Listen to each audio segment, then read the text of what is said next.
This podcast is sponsored by BetterHelp. We may be a comic duo, but we take mental health very serious. BetterHelp is the world's largest therapy service and is completely online.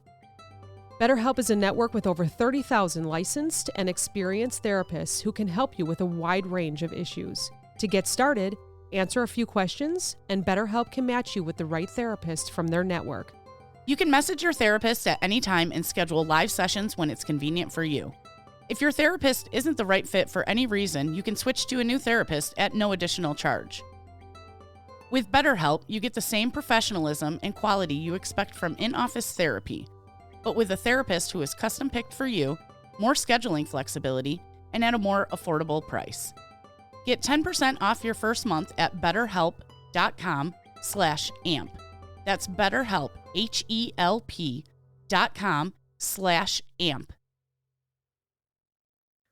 Raise your hand if you work with a lazy person. Or don't raise your hand because you are the lazy person. You just don't want to raise your hand. Hey, welcome back to Anxiety Makes Me Poop. Let's talk about it.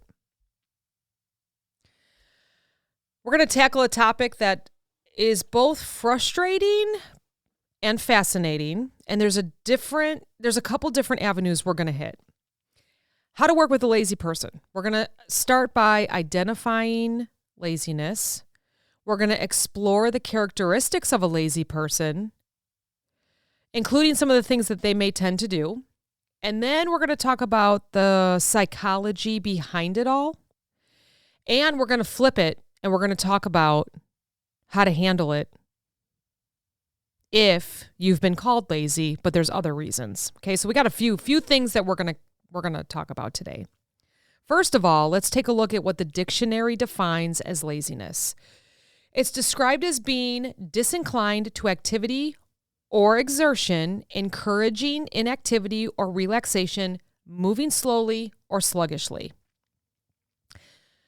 Doesn't sound too flattering, right? Here's the thing though, laziness can mean different things to different people, which is why we're going to touch on a few things.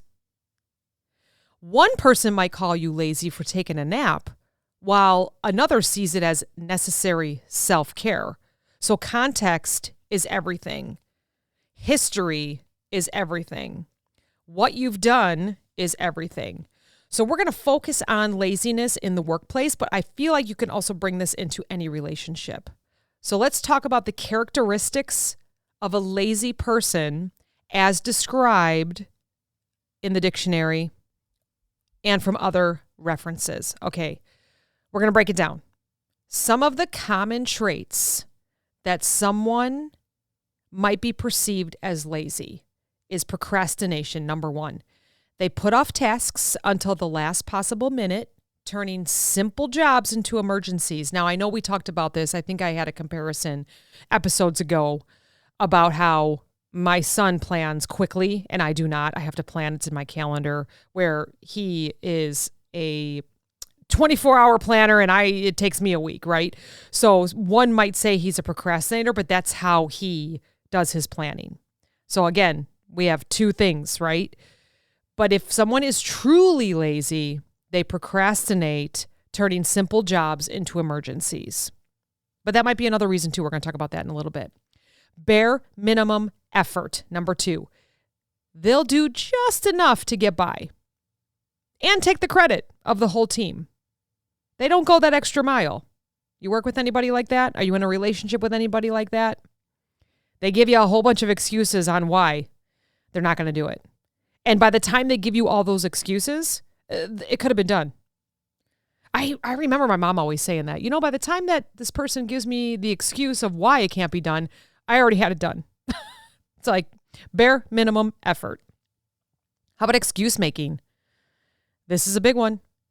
They might always have a reason why something isn't done. Whether it's blaming others, blaming a situation, some mysterious miscommunication. Well, I would have gotten that done, but I had all of this to get done. But did you really? Did you really? How about dependency on others? They rely on coworkers or teammates to pick up their slack, and then they take the credit for it. Stop it. Stop it. Don't depend on others and then take the credit. Or maybe they're too lazy. They don't even want to take the credit. They don't care. They just don't want to do anything. Maybe.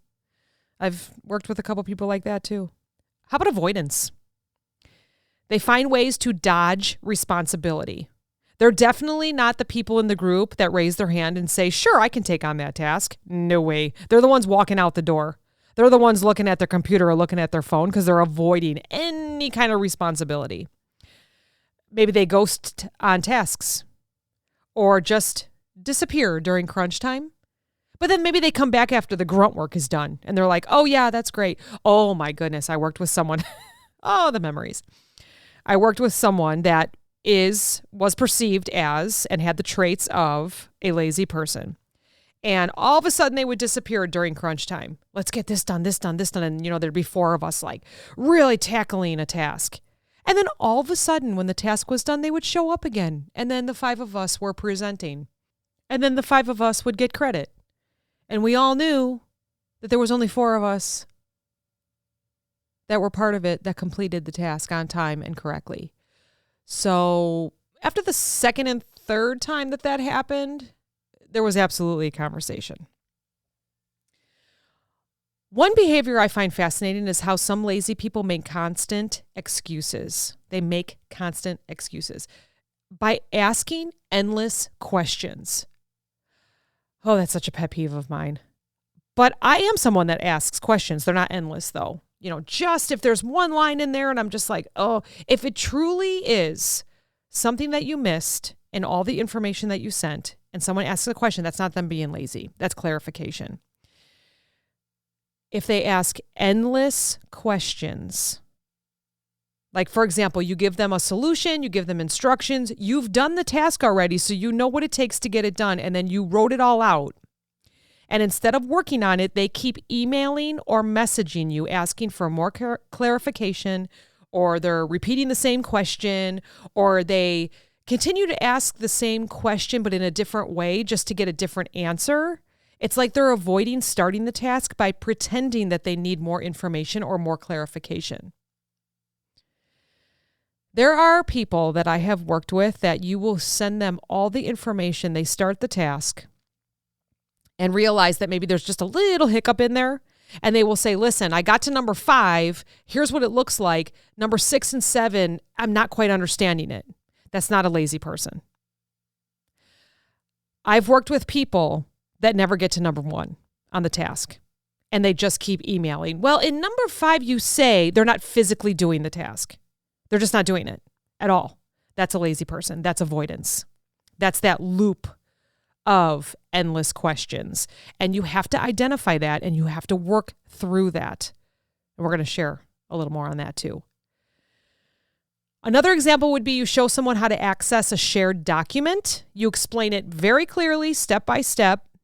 And, it could be something that feels easy to you, and it might be something that they're first seeing. So you explain it, right? You give them the opportunity to ask the questions maybe on a call, and then the next one comes around and you're showing them access to a shared document. And again, you explain it clearly, step by step. But instead of trying it, they just email back like, wait, can you show me that again? I can't find it. Are you sure it's in the folder? It's just an endless loop of avoidance disguised as curiosity.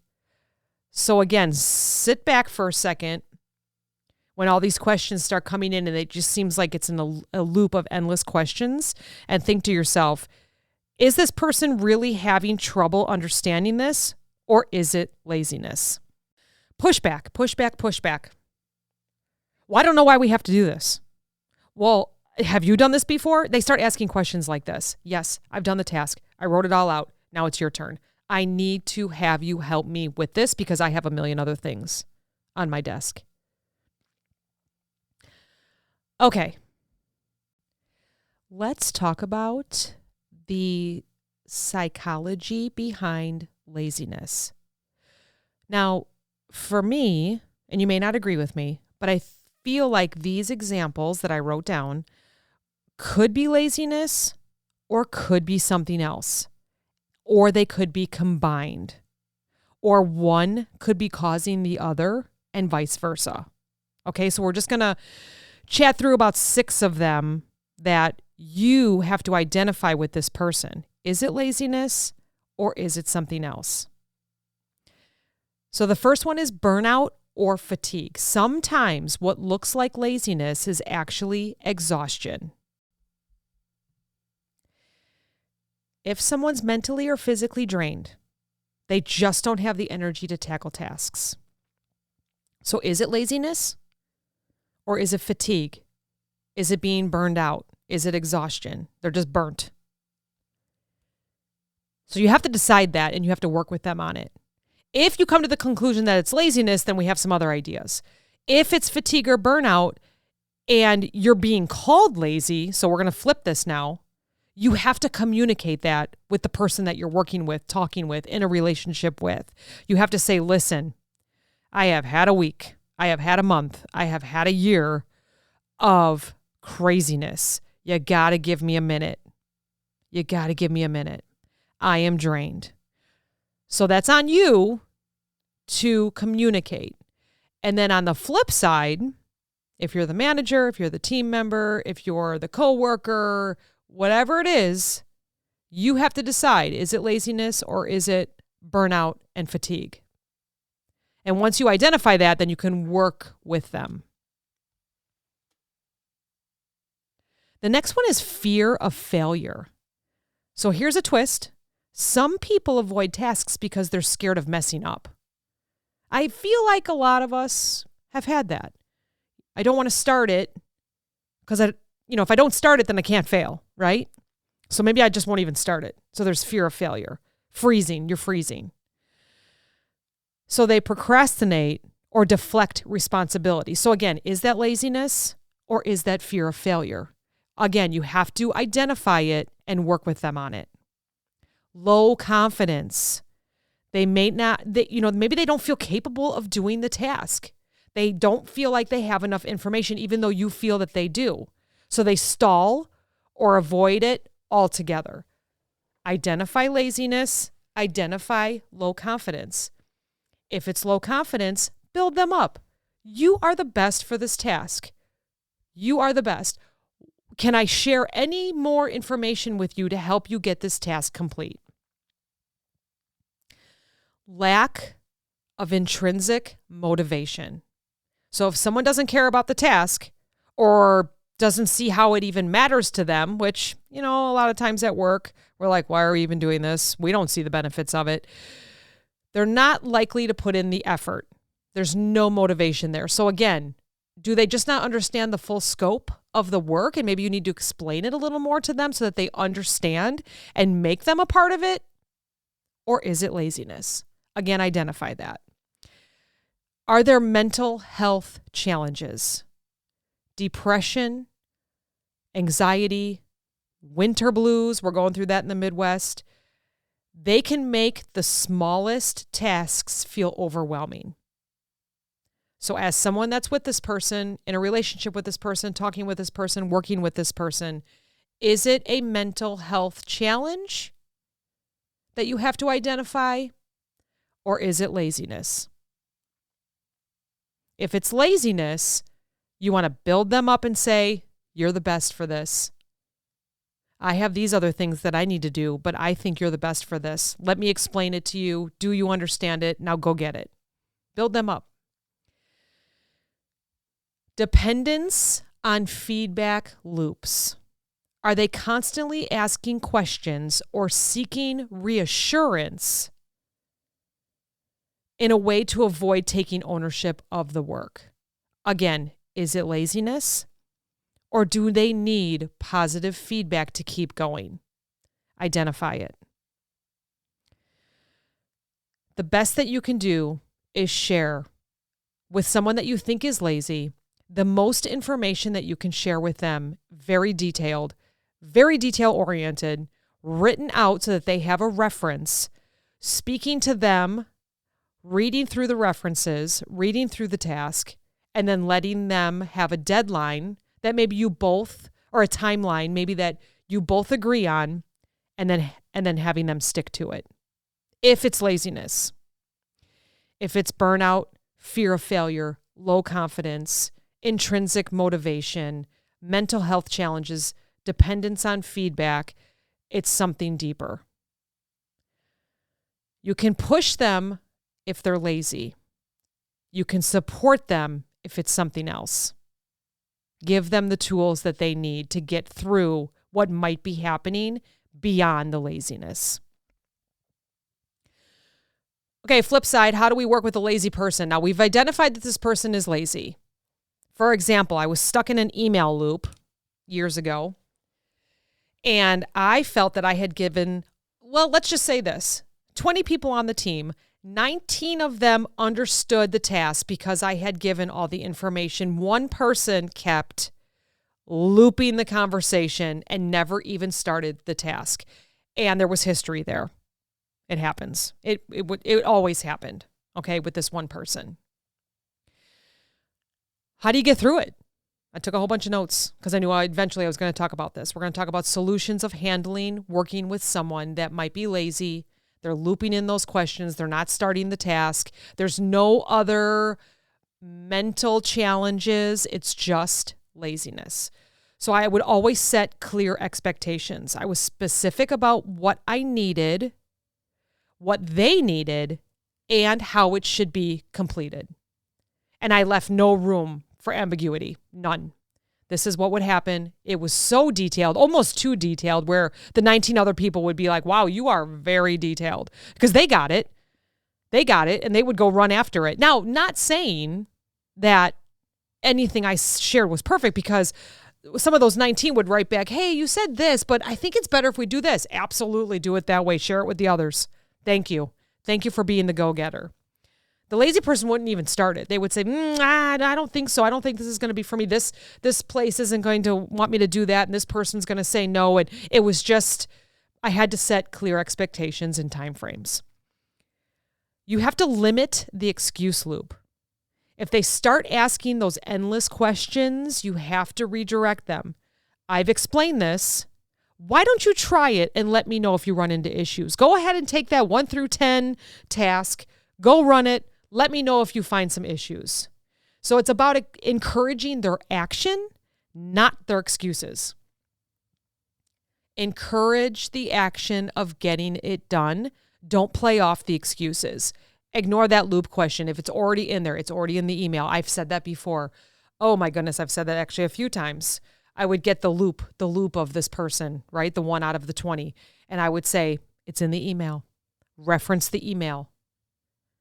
And the only reason why I was able to do that is because I knew the other 19, they were running. They were going for it. So I knew it was this person. And I identified that person as being someone that just didn't want to do the task. They were lazy. There was no motivation. And I also explained to them why we were doing it, so they had the background as well. Motivate with purpose. Sometimes people just need to see why their work matters. This is such a great example. It just popped into my head. So I was working with someone, and she said, I just don't understand what they're looking for and why we do this. And fortunately, I actually had my computer with at the time. Usually when I'm in stores, I just bring my phone with and do my computer work at home when I get back in the afternoon. But I just so happened to bring my computer with. So I pulled up the report and I said, this shows all the tasks that we do. This is who sees them. This is why we do it. And I just shared the whole background of what I see, what I send to suppliers, why we do it. And you could just see her eyes light up like, oh my gosh, I get it. And she even said that. Thank you for explaining that to me. I completely understand. She's like top 3 to get this task done now because she knows the background of it. And I encourage everyone that's listening. If you don't understand why something is being done, do not be afraid to ask. Do not be afraid to ask. And if you're not getting an answer at all, well, just do it. Oh my goodness. Kind of like the parenting because I said so, but in work life, well, could you explain a little bit to me of why we're doing this? Or can you explain the goal? Share with me the goal. Don't be afraid to ask. Sometimes people just need to know why their work matters. Share with them why it matters. Show them how their contribution impacts the bigger picture. A lot of people Don't step back and look at the bigger picture. Show them the bigger picture. Address underlying issues. If you suspect burnout or a mental health struggle, try to offer support, recommend the resources, and then go from there. Lead by example. I have found in my career that a strong work ethic is contagious most days. If you show enthusiasm, if you show commitment, others might follow suit. I have been very fortunate. I lead by example. My work ethic is contagious. I'm always enthusiastic. I always commit. If something happens where I commit to someone and say, yes, I can help you, and then something comes up, I call them and explain to them, and maybe I'll make a different time frame. Like, I am so sorry, I cannot come help you do that. Do you want to wait for me? Sometimes it's yes, sometimes it's no, I'm totally fine. If it's yes, I make sure I stick to that second time frame commitment. But I have been very fortunate to work with others that have followed suit, who then just take on tasks on their own. And it's so much easier to explain things and to get things done when people understand, and when they see your great work ethic, they want to work with you. It's great. Lead by example.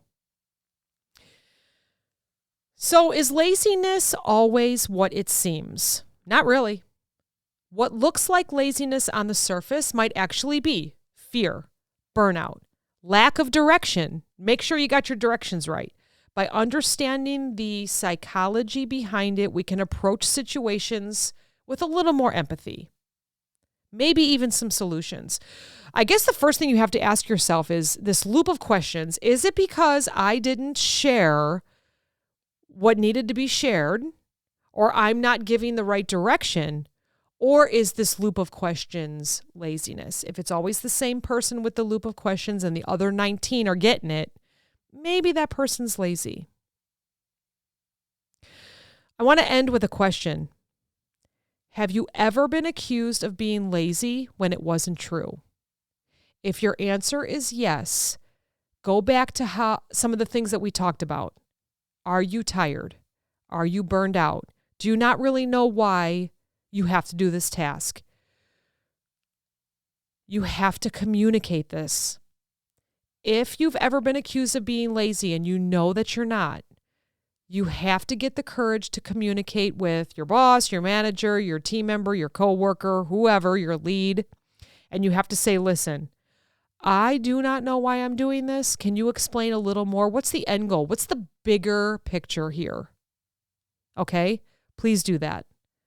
It will be beneficial to you.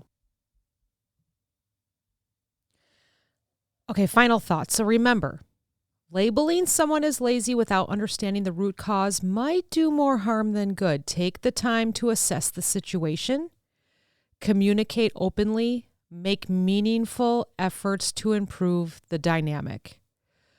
Whether it's about helping someone grow or finding a better fit, collaboration and empathy are key. Hey, thanks so much for listening. You know, we put these out and just watch organically how we get listeners and how we get downloads. We don't do any ads or anything like that. We feel like those that find us are the ones that are meant to find us. So really appreciate you being here. Thanks so much for the support. And if you want to hear about a topic, email us. anxietymakesmepoop@gmail.com. We will be happy to do the research and speak on it. Thanks for everything. We'll talk to you next time.